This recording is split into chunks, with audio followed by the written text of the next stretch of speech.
नमस्कार। भारत जोड़ो यात्रा के बाद से श्री राहुल गांधी प्रकाश में रहे हैं। उन्होंने खूब बयानबाजी की है। उनकी टिप्पणियां उन्हें तीव्र चर्चा का विषय बना रही हैं। किंतु हाल की सबसे बड़ी घटना इन्हीं टिप्पणियों के चलते संसद की सदस्यता रद्द हो जाना है। यह वास्तव में बड़ा झटका है।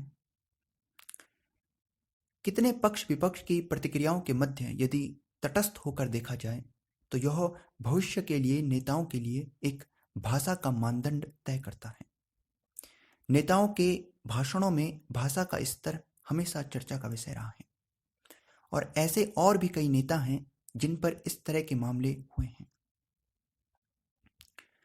श्री राहुल गांधी इसे लोकहित में दिया बयान बताते हैं। बहुत से नेता गलत बयान के बाद माफी मांगकर कानूनी फंदे से बच निकलते हैं, लेकिन श्री राहुल गांधी ने ऐसा नहीं किया। उनका यह बयान कि सभी चोरों के नाम मोदी कैसे समस्या बन गया। चौकीदार चोर है, इस बयान के बाद यह अगला बयान सभी चोरों के नाम मोदी कैसे अधिक मतलब रखता है। यह जाति के लोगों का अपमान मानकर मानहानि का केस अदालत में दर्ज किया गया और सूरत के कोर्ट ने श्री राहुल गांधी को 2 वर्ष की सजा सुनाई। हालांकि उन्हें बेल मिल गई। यदि भाषण सुना जाए तो हो सकता है कि श्री राहुल गांधी का इतना गहरा मतलब इस बयान से नहीं रहा हो। यह बयान केवल कुछ लोगों के लिए रहा हो, लेकिन क्योंकि शब्दों से बयान व्यापक लिया गया है और यह जाति का अपमान माना गया है।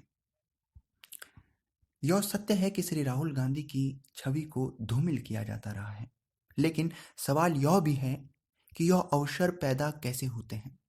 यह बात समझनी चाहिए कि राजनीति में नेता की छवि को गिराने उठाने से लाभ प्राप्त होता है तो वे ऐसा करेंगे।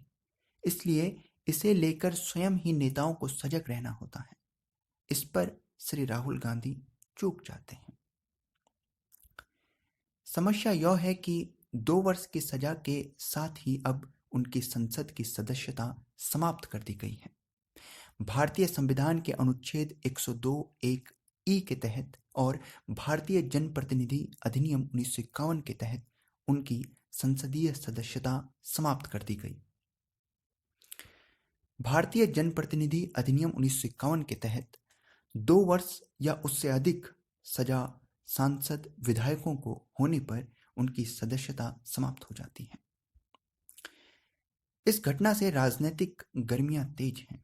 भाजपा को दर्शाना है कि घटनाक्रम में भाजपा का कोई हस्तक्षेप नहीं है। यह श्री राहुल गांधी और कानून के मध्य की लड़ाई है। वहीं कांग्रेस को दर्शाना है कि यह राहुल गांधी की सच्चाई की बेबाकी का अंजाम है। वे भाजपा की साजिश के शिकार हैं। भाजपा ने यह भी कहा कि स्वयं कांग्रेस के लोग श्री राहुल गांधी की सदस्यता को नहीं बचाना चाहते थे, अन्यथा पहले ही मामले को इतना नहीं बढ़ने दिया जाता। यह भी बात हुई कि श्री राहुल गांधी को भाषणों व अन्य तमाम कार्यों में सलाह देने वाली उनकी टीम में गंभीर लोगों की कमी है। इस सब में 3 बातें यह निकल कर आती हैं। अब यदि सुप्रीम कोर्ट से श्री राहुल गांधी को राहत मिलती है तो उनकी संसद की सदस्यता भी बहाल हो जाएगी। यदि ऐसा नहीं होता है तो 2 वर्ष की सजा काटने के बाद भी 6 वर्ष तक वे चुनाव नहीं लड़ सकते, जो कुल मिलाकर 8 वर्ष का संन्यास होगा।